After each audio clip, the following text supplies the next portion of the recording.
This is Newsroom. Hello and welcome from Johannesburg here in South Africa. My name is Eben Jansen. The show is live. It's broadcast from our studios in Auckland Park. We're also streaming live on YouTube right now with our entire show available on our YouTube channel all of the time. Today, we look at the case of 4 suspects who will appear before the Rustenburg Magistrates Court in connection with another mining death, and then how this links to the Farlam Commission. The war in Gaza is being fought online and on social media as much as on the ground there. That'll be an interesting discussion after our first break, and then we'll look at how art and business are getting together at Maoneng precinct here in Johannesburg. But first, Katrine will give us the news of the day.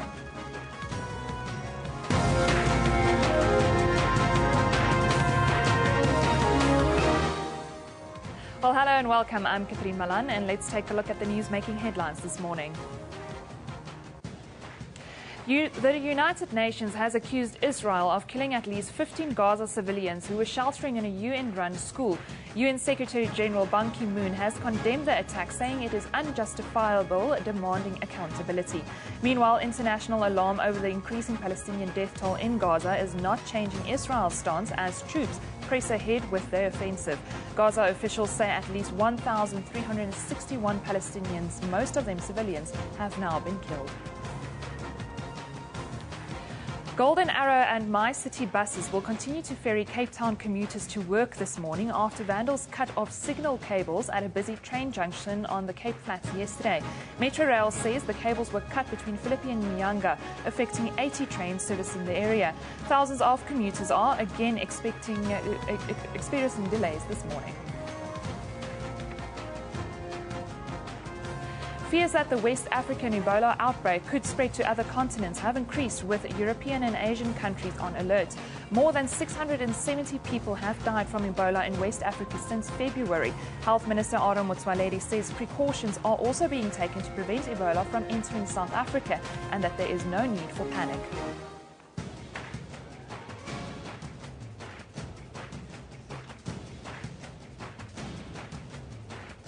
We have procedures in place to screen requests for medical evacuation of patients from all countries in Africa.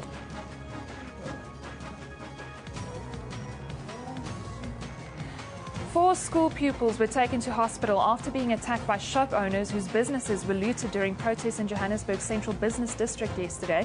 This after hundreds of pupils caused havoc and obstructed roads in the CBD earlier in the day. The learners, who were in different school uniforms, were led by the Congress of South African Students and were protesting against the shortage of textbooks and other learning materials. Then ICC Chief Executive David Richardson has thanked South Africa's Jacques Kallis for his contribution to the world of cricket, saying he will be remembered for a long time for his consistency with both bat and ball in all formats of the game. The South African legend announced his retirement from international limited overs cricket yesterday. Make it very difficult for the opposition to win, and that's what these two have done. A.B. de Villiers standing back and applauding his captain in. And then it's a career that many South African fans can be proud of, and in years to come, when you watch highlight reels, I think there's going to be a lot of nostalgic moments and saying, wow, I was really blessed to have played with or watched Jacques Kallis. Remember, all these top stories are available on our Newsroom Facebook page. You can also follow us on Twitter at SABC Newsroom. Eben, back to you.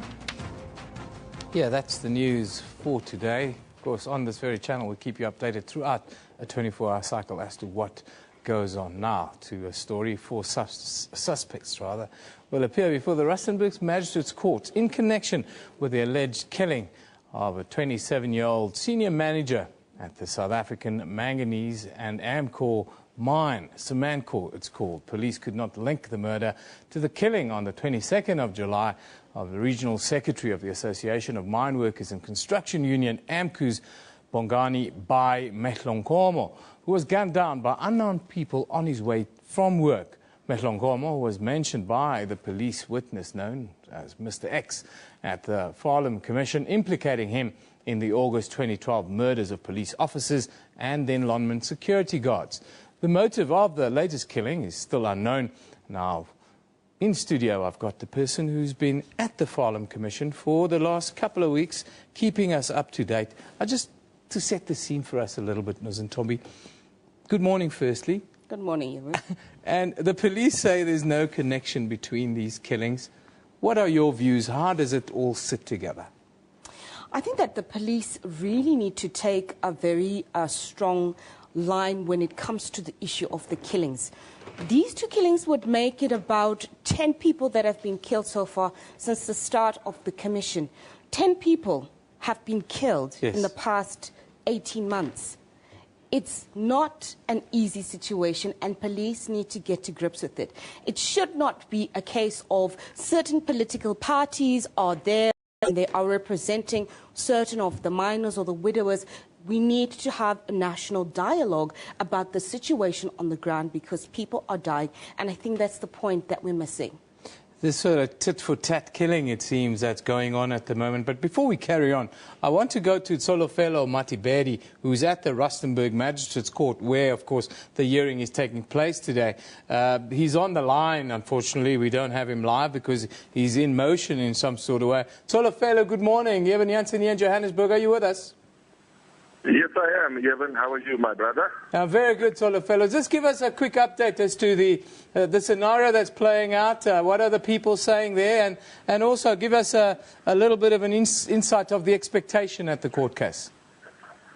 Yeah, what's happening here is that people are starting to stream into the Farlam Magistrates Court, where the suspects in the killing of Goodman Mziwabasubi Salugazana will be appearing. I can see a couple of AMCU, people wearing AMCU T-shirts coming in.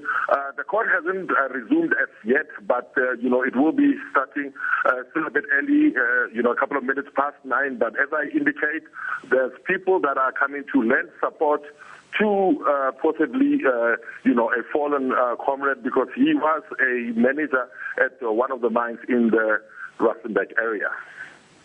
Tsolofelo, finally, London workers also preparing for the memorial service of Bai Mehlonkomo, the man who was gunned down on his way back from work and who is said to be a central figure in this whole scenario.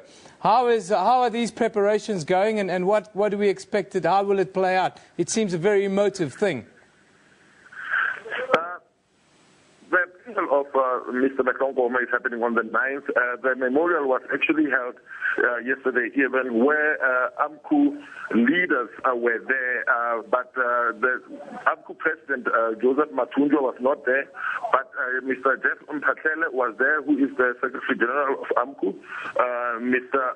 Gama was there, who is the treasurer of AMCU, were there. They were there they indicated that they were there to tell mine workers, not to be too emotional and not to maybe carry on revenge attacks, if you like. They were saying that, they are there just to ensure them that, to ensure that there is calm in the area. And they are saying that, unfortunately, they cannot trust the police to protect their workers. They indicated that a lot of AMCU members have been killed, but there seem to be no arrests that have been effected. They were pointing out to the fact that, Mehlonkomo was killed on Tuesday, but there hasn't been any arrest that has been effected up to so far, and there hasn't been any headway that has been made by the police. And they are accusing the police of taking sides when it comes to the protection of AMCU members. And they were urging the police, saying that, they should... It doesn't matter which union they belong to. They should ensure that they do their job, which is to protect each and every South African. It doesn't matter whether they are AMCU members or they're from other unions. Yeah. That was their message when they were speaking to AMCU members yesterday at the memorial service of Mr. Mehlonkomo. Thank you very much for that update, Tsolofelo. Of course, Tsolofelo is at the court side today and will keep us updated as to what's happening. It's a very tense situation there on the ground, as he's reporting.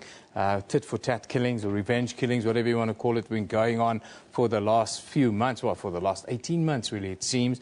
I want to ask you here in studio, Nozintombi, the connection. Can we connect the death of Bai Mehlonkomo directly with the testimony of Mr. X at the Commission? And if that is the case, what does that mean? Well, you will remember that Mr. X gave detail about two specific killings. On the Sunday, the 12th, he spoke about the killings of the 2 lawmen security guards. And on the Monday, the 2 police officers that were killed. And he implicated by as being at both scenes of both killings. But we won't go into the full testimony of what it is that he said. But he has mentioned and he has pinpointed that Bai was at both killings. So at the moment, it could have been a number of people who could possibly have decided that they were going to avenge the killing of either the lawmen security guards or the police officers. I mean, the day that it broke on the Wednesday morning, the atmosphere at the commission was one of absolute shock because one of their colleagues, one of the miners' colleagues, had been killed in such a brutal way. So you could actually see that they were extremely stunned and they were shocked. There was a lot of anger that had gone on there. That, it seems as though the actions that they took in 2012 seems to be catching up to them. So it certainly is a very difficult situation. You can just tell by their faces at the commission, and I can imagine that on the ground, the situation is probably worse. Hate inflames hate and breeds hate. That is how it works in this life. I wanted to ask you about the influence of political parties who are intrinsically involved in this case now. We have the EFF's advocate Dali Mpofu, who represents some of the workers and who's now claiming that Mr. X's testimony or some of the testimony makes it unsafe for his members to appear before the Commission. How's that affecting the Commission's work in the light of this sort of political undertones that we have? I think that it was very unfortunate that the situation in Marikana was hijacked by political parties. But it's such a representation of the issue that is happening there. There was a leadership vacuum with the NUM. There was not enough leadership to lead the people, the miners who wanted an increase. AMCU stepped in, and AMCU has got links with the EFF. The EFF stepped in. We haven't seen any other political parties necessarily step in and try and make it work on the ground. And I think that's the central problem. It needs to stop becoming a political issue. It's not about a political issue. It's about people dying, really. Exactly. People dying almost daily, and these kind of killings seem to continue. And that's what I want to ask you.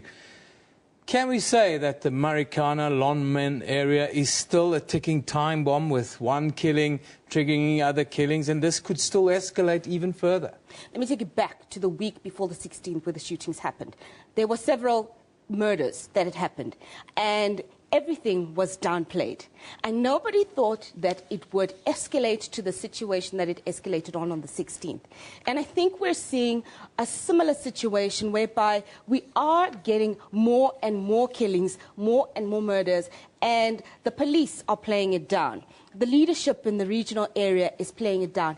AMCU is calling for intervention, is calling for police protection, but the people who are in positions of power are not stepping in. They're not stepping up and doing what they need to do to ensure that community leaders are spoken to, the miners are spoken to, and that schism between the different parties on the ground is at least bridged, or is at least a gap, because there's still a lot of anger there. There's still a lot of people who are anxious about their future, anxious about what had happened.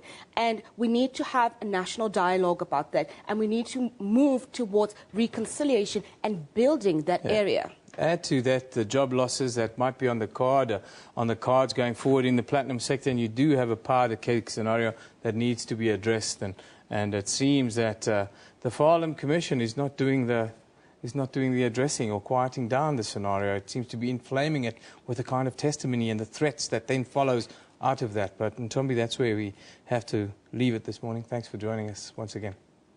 Thank you, Eben. Ntombi Mia keeps you updated on what happens at the Farlam Commission and the story on all of our platforms. You can also follow her on Twitter. She always puts nice pics up. Now, let's take a look at what's been happening. Well, what you are talking about. Of course, people are talking about this issue around Mr. X. And Lulav says, I don't know how government is going to clean Mr. X's mess in that Farlam Commission. Hashtag Marikana. Yeah, it seems to be a bit of a scenario at the moment. Mona Walebolo says, Dali Mpofu is a fighter. Farlam Commission. Dali Mpofu is a politician also, I understand, ran for the premiership in Gauteng. Lesia Molibeli says, London will also bear the brunt of the Farlam Commission, whilst the government and SABC will walk free. Miners shot down, says Lucia. Sir Tony, anyone calls him Sir, is dodgy. Hey, I'm Tiffany Sini Karare. Then Mpofu says, I'm too rich for bribes, as evidence in court. Maybe too rich cause of bribes. Don't know. Oh, that's a very, very difficult one. I don't want to weigh into that about where the money comes from. Now, Nomaniso Gaza, who is a well-known political analyst here in South Africa, she says, it's easy to hit Lonman. Basic question is, where are people's representatives? I don't mean lawyers, I mean MPs.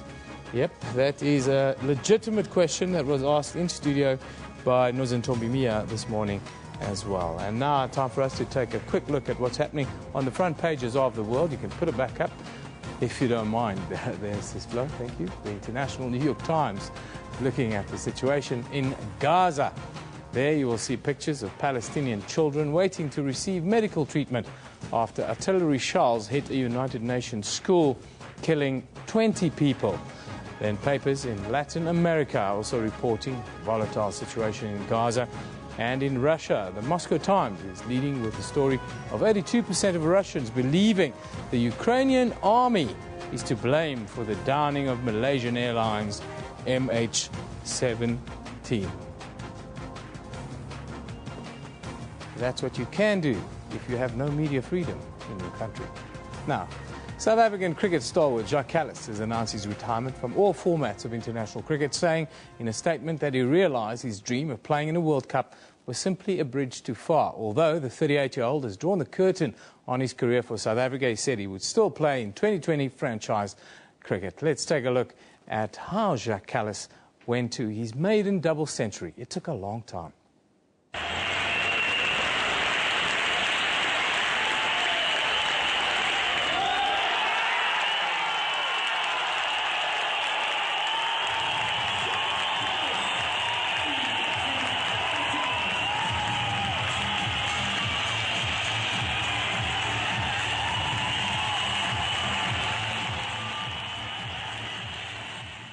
None more deserving than Jacques Kallis, a great servant not only to South African cricket, but to world cricket at large. You're watching Newsroom. We'll be back after a short little break.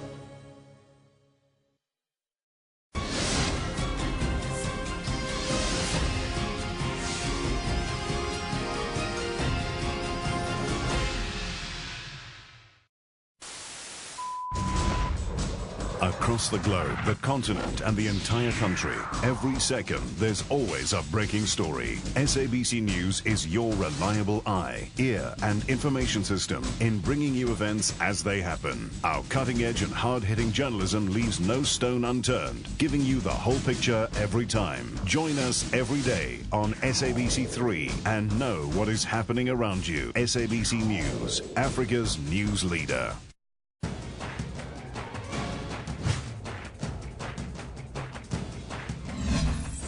South Africans survived 2014.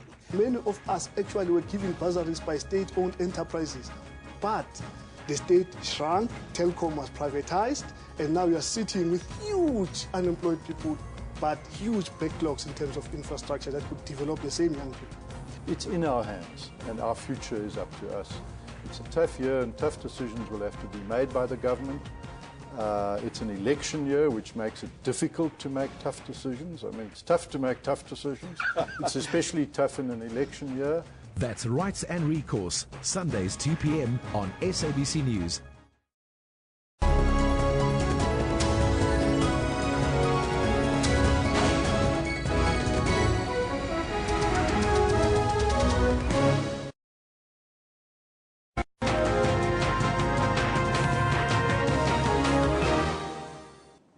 Welcome back. Humanitarian aid agency, the Gift of the Givers, is waiting for a final green light to travel to Gaza to assist with relief efforts there. Last week, the World Food Programme estimated that 150,000 people in the region were in urgent need of assistance. Now, SABC News will accompany the gift of the givers to the region. Today in studio, we are joined by Dr. Imtiaz Suleiman, founder of the Gift of the Givers. Good morning, sir. Thank you for joining us. Morning. Thank you. Just give us an update on the latest. I understand that we're waiting for the Egyptian government to get back to us and give us a heads up as to whether we can go in and you guys can start with the relief efforts. Yes, I approached international relations last week, Monday. It was 9:10 at night. They were preparing for the budget speech. And amazingly, in 30 minutes, we got a response. Tuesday, we got another call from them to say this is a government priority. The president has mentioned it. The ministers have mentioned it. Gaza is a priority. We're going to help. On Wednesday, they called me to say on Thursday, you'll have more updates. Thursday, they called me in. They called the Egyptian ambassador in. They sent our ambassador in Egypt to the Egyptian government. And our ambassador on Saturday in Ramallah spoke to the Palestinian Authority. On Monday, it was Eid. And Durko followed me up. And I keep making this joke. Normally, I have to run after Durko. This time, they're running after me. You know, they really on the case. They're amazing. I must thank them. They're doing a great job. And they're waiting for information. And that's why last night, all my teams got together in Johannesburg because they need itemized, the list of what's going on the planes. And we were sitting with that last night. Now, we're waiting for the Egyptian government. Just tell us what the expectation is from the Egyptian government on your part. When do you expect things to happen, the green light to go ahead, and also what the doctors would be doing right now while they're waiting in Egypt? Well, the doctors are not in Egypt yet. From past experience, we know, and from other medical teams that went before us, quite a few of them during the first 2 weeks stood at the border, couldn't get in, and had to go back home. And some people, by the time they got permission to get in, their days of leave were over. So they spent like 24 hours or 48 hours inside after waiting for 10 or 12 days. Yeah. So that's a waste. In terms of the Egyptian government, they said this is the blueprint. They gave us a paper and said you've got to follow all these rules. So Durko is working on it. And the condition is it has to come from the government of the country where the aid agency resides. So it has to be done through Durko. So Durko is the front member now, doing all that kind of stuff and and we're trying to adhere to all those rules. And that comes through, of course, then we wait for them to say, now what is the problem for us to go through? But there's multiple facets to this. A medical team, a search and rescue team, a media team, an ambulance, medical equipment, medical supplies, and also supplies from other agencies in the world that have sent stuff on our name that's stuck in the airport in Cairo, which we also want to put as part of this list. 2 weeks ago on the show, we had the doctors just before when they were about to leave or getting ready. You had 75 medical staff at that time who volunteered. The number of volunteers I see have expanded over the last week or so. It seems as if there's no shortage of people who are willing to stop their lives to make a contribution. It's more than 120 yesterday, and it's still climbing all the time. And what's amazing, these are very highly skilled specialists who will be ideal in this situation. Who do you take and who do you leave behind? I mean, they are committed, they are dedicated. But also we must give recognition to the non-medical volunteers. But no exaggeration, I can fill 3 plane loads of non-medical volunteers who want to go to Gaza to do something. That's incredible. It just shows that the human spirit will triumph in the end over all adversity. Wanted to ask you about the information that you're finding on the ground now. What is the expectation once you get the green light? What will you be faced with? And also, what would be the needs of the civilians in the Gaza Strip? Well, we are inside Gaza at the moment. From the day one, within 12 hours of the bombing, we've been supplying medical supplies that we could buy in Gaza and food that we could buy in Gaza. But that's limited. And also, it's not everything that you require for this situation. This is critical. They need medical teams because the doctors are washed out. They're finished. They're exhausted. Secondly, the emotional and the psychological trauma, what the doctors are faced with. They need highly specialized equipment. And they need search and rescue teams. People are caught under the rubble. It's anxiety. Unlike other situations, here Israel is deliberately targeting hospitals, deliberately targeting schools, deliberately targeting civilians. One example, one lady that I work with has been to South Africa. She is doing the distribution for me on my behalf. In the last week, I told her, Allah, how's it going with the distribution? She said the first few days was fine, but now it's very difficult. I said, why? She said, Khadija went around to give out food to the people, as you asked. I said, who is Khadija? She said, Khadija works with us. So I said, what happened? She said she had a big yellow shirt on, big bright light saying humanitarian worker. She went in an ambulance. She was giving out food, and Israel struck the ambulance directly. So I said, what happened to Khadija? She said she's dead. So she said, like this, so many of our workers have been targeted. So it becomes very complicated. We even said, as a backup, we will use the UN school to put up a field hospital inside the UN school. How many schools have been targeted? The UN school has been bombed overnight. There's no security. It seems. And the hospital, Al-Shifa, we had worked there before. That thing got hit. So where do you put the people? That's incredible and very scary to hear that that's the level of assault on the civilian population within Gaza. Finally, Doctor, I wanted to ask you the plight of the people in Gaza. How do they, if they want to evacuate and move out, how do they do that? Because both sides, the border posts are closed. How do you escape from what the pictures that I see of these massive bomb blasts, from hell, really? No, there's no escape. Same lady, Allah. She sends me a Twitter, this WhatsApp message, on the day of the invasion. She says, we are leaving our house now. It's now an empty house. And we are homeless, although we have a house. We have to move away because it's getting too dangerous here. We are going to a safer place in Gaza. So I asked, what is safer in Gaza? She said, no, there is no safe place in Gaza, but we are going to a safer place. And the areas where they went to, there's 220,000 refugees. And where they moved to, that's where the bombs are coming now, where the people are supposed to be in a safe place. That's really incredible. It's really incredible to hear that humanitarian aid workers are being targeted by the Israeli military in Gaza, and that the people are really between a rock and a hard place. There's nowhere to go. They have to dodge the bombs, it seems. The only conflict in the world, there is no border to escape through. The only conflict in the world, you are stuck all around. You cannot go anywhere.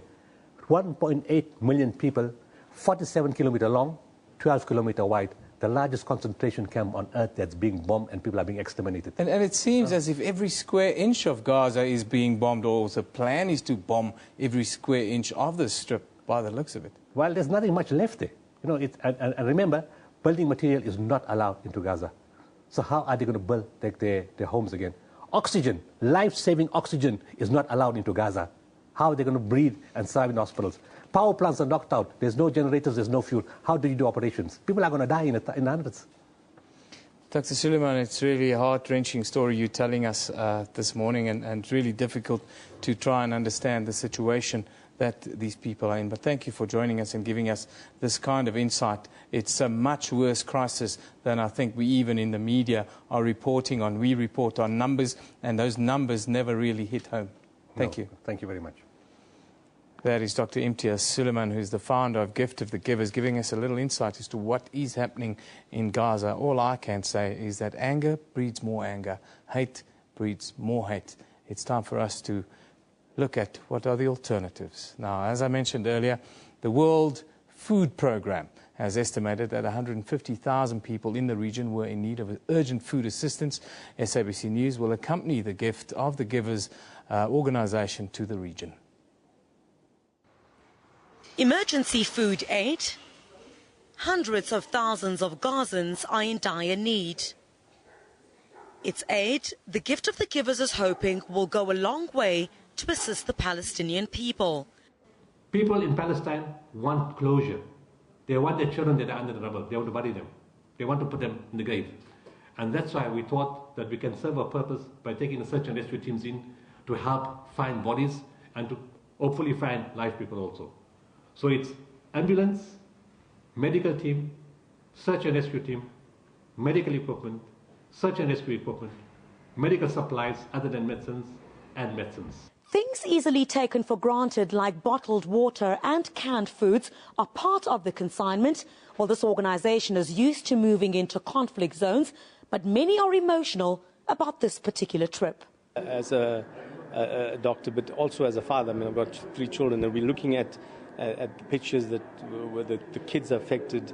I think there's no one that's not touched by what's happening. As the conflict rages on, homes and hospitals have been targeted. Despite calls for a permanent ceasefire to allow negotiations, rockets continue to light up the Gaza skies. People are being targeted, being shot in the head. This is a massacre. Calls are mounting for an end to the hostilities, and times are desperate. In Gaza, ordinary civilians are crying out for help. The South African medics are hoping to be in the region next week. Criselda Lewis, SABC News in Johannesburg. I can confirm that those are genuine pictures that's been shot by SABC News. Now, for the past few weeks, social media networks have been engulfed in a war of its own as the Israeli-Palestinian conflict continues. Gruesome pictures of bloody children, women, wounded civilians have spread like wildfire under hashtags like Gaza under attack, Gaza under fire. But how many of these pictures are real? Some of them have been reported to be false. False reports have become ammunition in what's been called a propaganda war now on social media. News outlets like American publication Breitbart are hard at work exposing the fakes.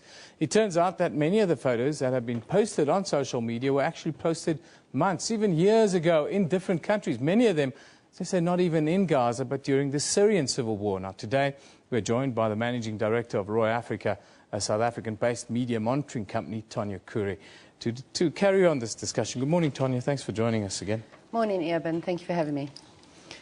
It's such an emotive story, and it's so difficult to consume what's happening. People being in lockdown in a compound and being bombed to smithereens. We see these pictures come out, and in a way, sometimes this is the only real connection that people have with what's going on the ground. But some of the photos that we're seeing are not real. Just talk us to the fakes and then the propaganda war that's going on. Yeah, I think you used the right term. Propaganda war is definitely what's happening on the social media platforms at the moment. Eben, a couple of things. Firstly, this is one of the first wars where we've been given information via real live-time tweeting from civilians. Yeah. So it becomes even more emotive than it would be reading a news report. And, you know, some of the biggest keywords we've pulled out over the past few days are things like pain, pray, please.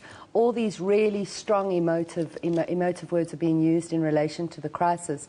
But there are a lot of fakes out there. Yeah. And they are being used to align with a certain side or to invoke a certain emotion amongst the audience. Very difficult to ascertain what is real and what isn't real. I mean, from a media monitor's perspective, we did a lot of research over the past couple of days in leading up to this interview, and it's very difficult to determine what is not real and what isn't, what is real, you know. One would hate to be so crashed about it. It's really, but who's winning this online war, as it were? Well, I think both sides, like I said, the emotion is running very high. There is definitely a bias towards the Palestinians. And we've put a couple of hashtags on the actual social media search engine. We monitor over 200 million social media platforms, Eben. Yeah. And we use the word Gaza, Israel and Palestine in comparison. And we found, I think you can see it now on the screen, that the Palestine coming in at 28% of the coverage against the whole crisis, and Israel and Israelis coming in at 4.3%. But what is interesting is if you look on the right-hand side of the screen, and this is something new we've introduced at Roy, and this is automated sentiment tracking. So the amount of negative press, I mean, just look at the negative and neutral versus the positive on the left, on the right-hand side of the screen. Everybody that has something to say is not saying something good. Everybody's unhappy, Eben, and isn't that the state of the crisis that they're in, you know? Now, in the online space, it's a bit of a free-for-all, it seems. Yes. What are the rules when it comes to this kind of fake photos and the monitoring of it and the propaganda that's being spread? Are there no rules? Is it literally a free-fall? Well, you see, with Twitter specifically, and that's where we're finding the majority of this conversation is going on, with Twitter specifically, Twitter as an institution completely divorces itself from Eben and Tonya's opinion. Yeah. It is a dedicated site to your opinion. You yourself are responsible for that opinion. So there aren't anything, there isn't anything Twitter can do to stop false reports.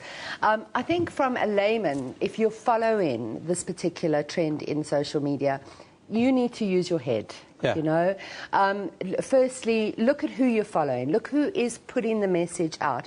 What sort of credible followers have they got? Yes. Are they being followed by news teams? You know, that's always a good place to start, you know. Celebrities and politicians, they love getting onto Twitter and putting their Save Our Girls hashtag on and so forth. How should people view this? I view it not in a very good light, because it simply means you're not interested, but you want to show that you... Yes, you're getting on the bandwagon almost. You don't really care, but you... You want to make a show of it. You want to make a show of it. Exactly, exactly. Like Save Our Girls was one of those very big instances where you saw a lot of people jumping on the bandwagon. But I think what is important, specifically from Twitter's perspective as a medium, is you have a direct telephone number. Tanya has a direct telephone number to President Obama. Yeah. And that's what I find the most amazing thing about the thing I want to medium. ask you about, here we see the different countries reporting on Gaza in the last 31 days, especially here we have. Now, we see South Africa's got only 2.27% of the cake, but what's happening in the South African and in a way in the African space with this conversation that's going on online? Well, I mean, we look at, you say it's only 2.2%, but we've made the top 10 countries in the world. This data set has been taken over 75 countries, and what you're seeing on the screen now is only the top 10. Wow, that's amazing. So we've come in at country number 7. It's still a massive conversation if you look at the global numbers. Conversation. Yes. And I think what's also may skew the stat a little bit is the number of the number of outlets in the USA that then impacts obviously on the amount of press that comes out of the USA. But it is interesting to see that South Africa is only 2 countries behind Israel on the reporting. Yeah,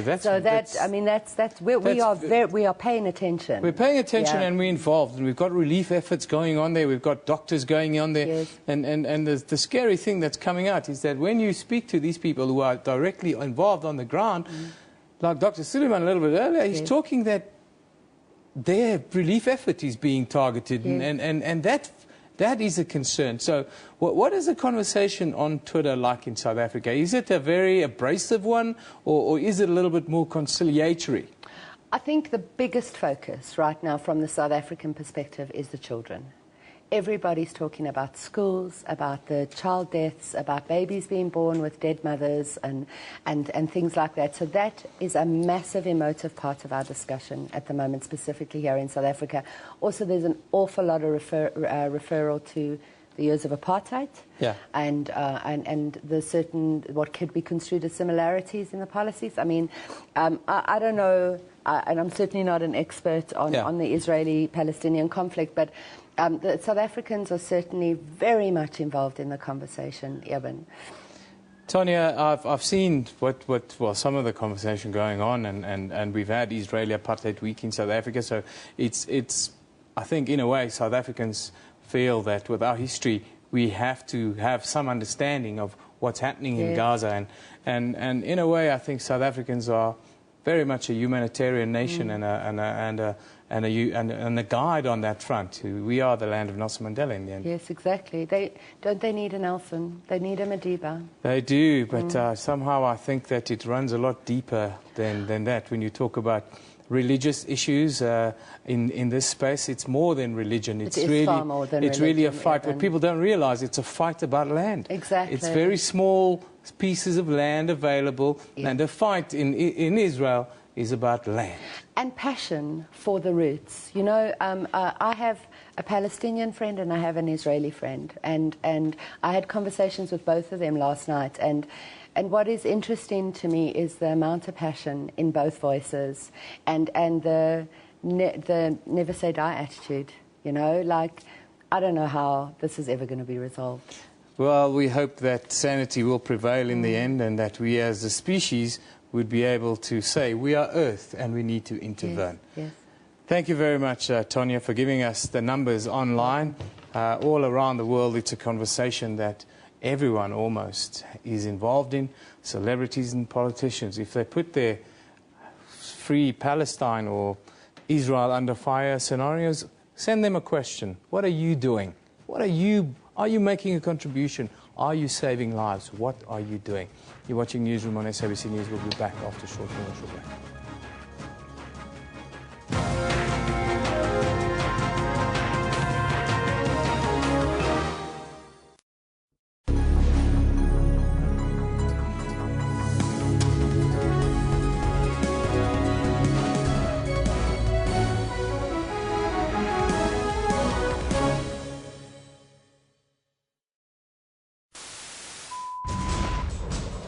across the globe, the continent and the entire country. Every second, there's always a breaking story. SABC News is your reliable eye, ear and information system in bringing you events as they happen. Our cutting-edge and hard-hitting journalism leaves no stone unturned, giving you the whole picture every time. Join us every day on SABC3 and know what is happening around you. SABC News, Africa's news leader. Dumelang kunjani, nda, assalamualaikum, goeiemorgen, namaste, Jumbo Africa, and a very warm welcome to SABC News Channel 404.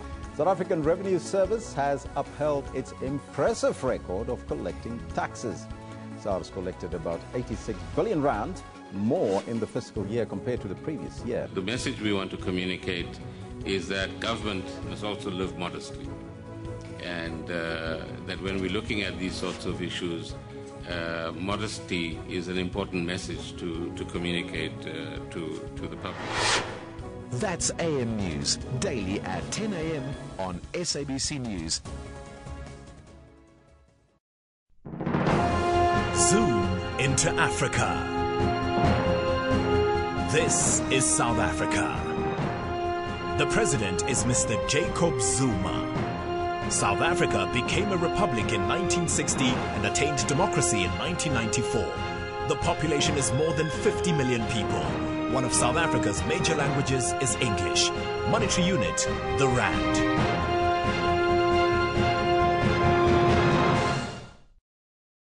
SABC, sharing 20 years of inspiration.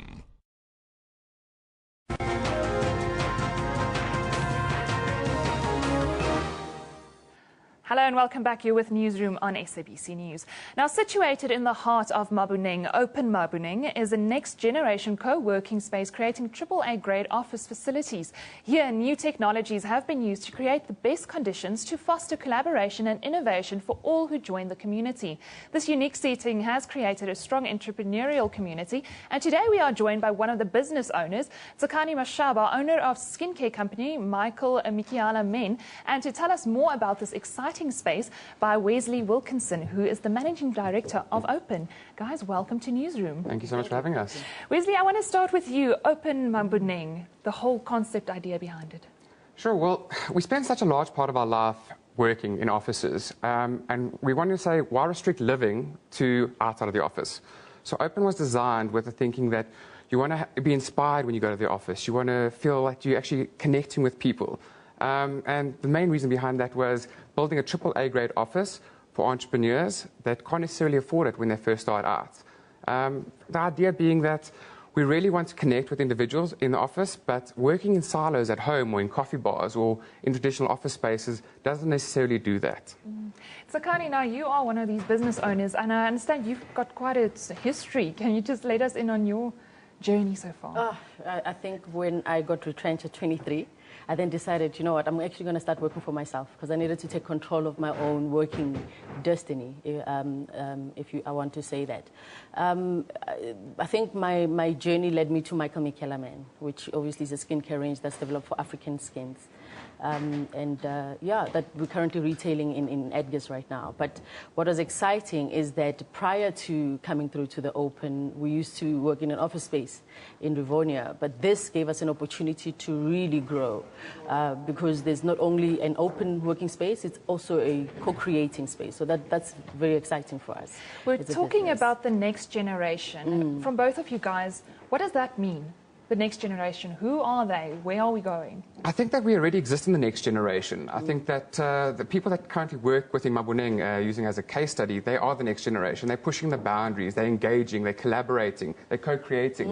And I think that is part of the next generation. We live in the information age and we're accessing content on all different types of mediums and devices. We're connecting with people globally, talking to individuals, partnering with individuals live and in real time. And by doing so, that we're actually impacting the world that we live in and hopefully creating a positive change in it. I think for us, for me as an entrepreneur, really it is a young individual that can take charge of their destiny. And we're living in a space right now that you are able to activate your dreams and hopes. So this working space allowed us to engage our colleagues and co-creators, as we said. Yeah. We're talking about the revival of inner city spaces in South Africa. Where are we in comparison with the rest of the world? I think that we're leading regarding Africa. We're definitely leading the African market. I think we've got a long way to catch up to the rest of the Western world.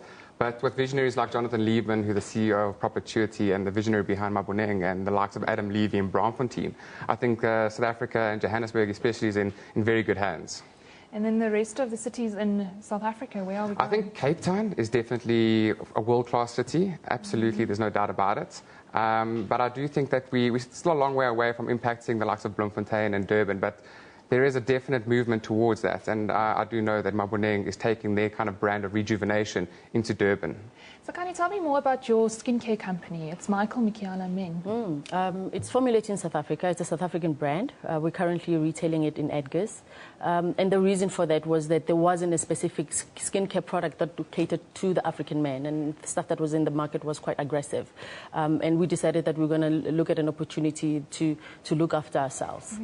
Some people might find it strange, a woman behind a men's skincare company. I know, I get asked that a lot, but when you think about it, I mean, when you're an entrepreneur, you really look at business opportunities, and that's what we did. And it's regardless of whether you're a woman or a man. For us, was to engage the market, and that's what we did. Then working in the Maoneng open space, how has it been? Lovely. I mean, it's a great networking opportunity. You really get to engage with your colleagues and people who are thinking the same way that you are, so like-minded individuals. And it really has grown our business because not only do we interact in that space, but we also share challenges with other business owners, and you find that you're not alone.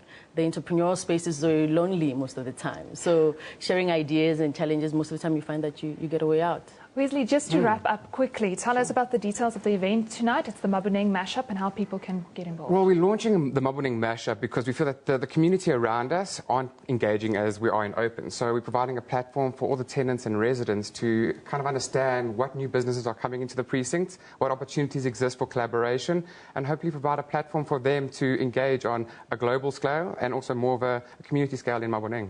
Well, guys, thank you so much for joining us this morning and telling us about all the exciting things happening in Maoneng and Johannesburg. Let's move on with one of our top stories this morning. Fears that the West African Ebola outbreak could spread to other continents have increased, with European and Asian countries on alert. A leading medical charity has also warned that the epidemic is out of control. Doctors Without Borders, MSF, said the crisis gripping Guinea, Liberia and Sierra Leone would only get worse. Since March, there have been 1,201 cases of Ebola and 672 deaths. Health Minister Aaron Motsoaledi says precautions are being taken to prevent Ebola from entering the country. There have been no reported suspected or confirmed Ebola cases in South Africa. The Institute for Communicable Diseases says the risk of it entering South Africa is low. We have procedures in place to screen requests for medical evacuation of patients from all countries in Africa. It's very strict. Countries around the world are on alert. One person in Valencia, Spain has been tested for the disease, but the test has proved negative. It was the same with another case in England. Hong Kong's health authorities have also expressed concern and have outlined early response and isolation measures. Pan-African airline Sky has halted all flights to and from Liberia and Sierra Leone over the worsening crisis. This follows the death of a passenger in Nigeria's first confirmed death of Ebola. The government has implemented a state of red alert at all border crossings. In Sierra Leone, the doctor leading the country's fight against the virus has died from it. Sheikh Umar Khan treated more than 100 patients. His death follows those of dozens of local health workers and the infection of 2 American medics in neighboring Liberia. Although deadly, the virus is only passed on if someone comes into contact with bodily fluids of an infected person. Symptoms include vomiting, diarrhea, and internal and external bleeding.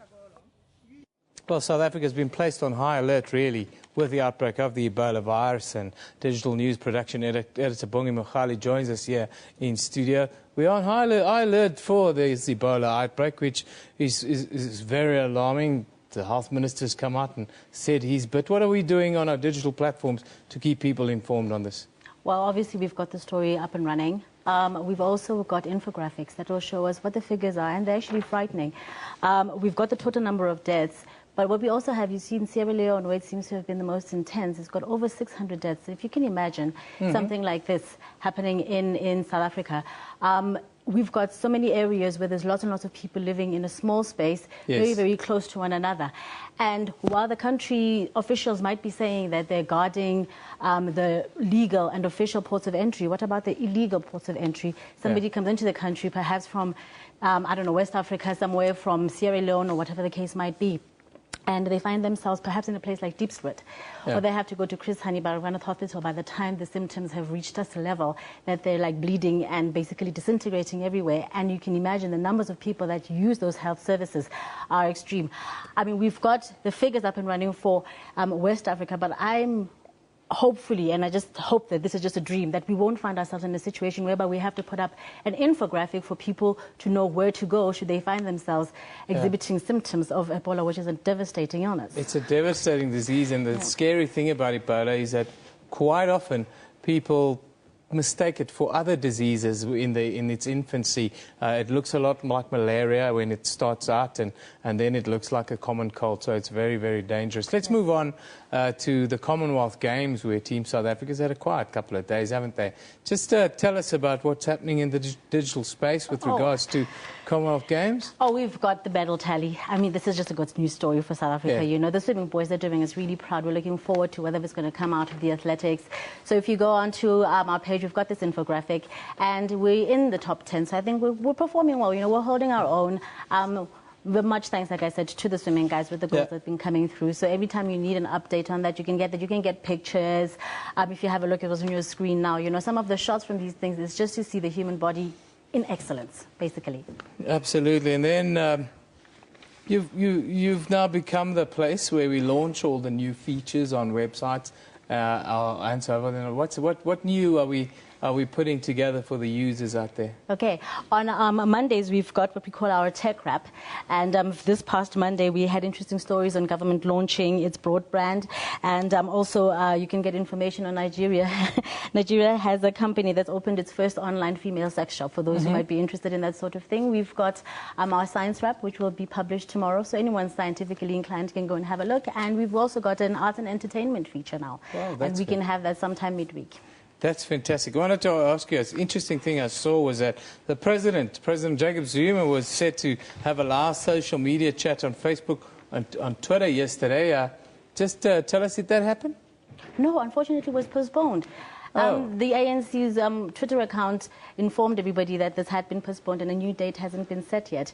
But there was another sort of social media chat that was put up that went completely viral, and the hashtag for that was Ask Jesus. It was quite funny. So you can go onto the website and have a look at that. Well, very interesting stuff. Like to keep an eye on that. Bongi Mokhali, digital news production editor, giving us her views as to what's happening on our digital platform. SABC.co.za/news. That's what the platform, where the platform lives. Bongi, thanks for joining us this morning. Pleasure as always. Well, that's where we wrap it today. Newsroom. Is it Newsroom? Newsroom, please. Yes. Broadcast live from our studios in Auckland Park, Johannesburg, every weekday morning between 9 and 10 a.m. Highlights repeated 2 in the afternoon, with a total rebroadcast at 5 a.m. the following morning. Of course, we're also on YouTube. We stream live between 9 and 10 in the morning, and then you can watch the show at your leisure on our digital or our YouTube channel for that matter. This is SABC News. You've been watching Newsroom, where we just love it in the morning.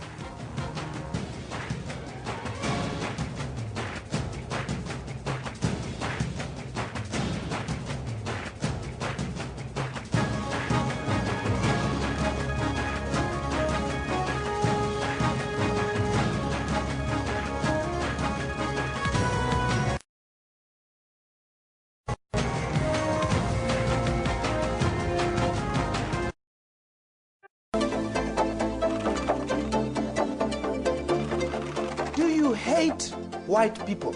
Not at all. Some of my best friends are white. But you can't be complaining about the money spent. You're benefiting. No, I'm not. You're paid? No, I'm not at all. Are you not paid? And in any event, firstly, it's none of your business.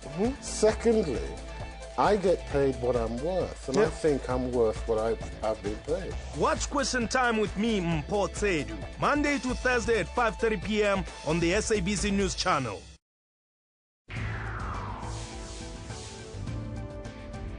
We really know the hype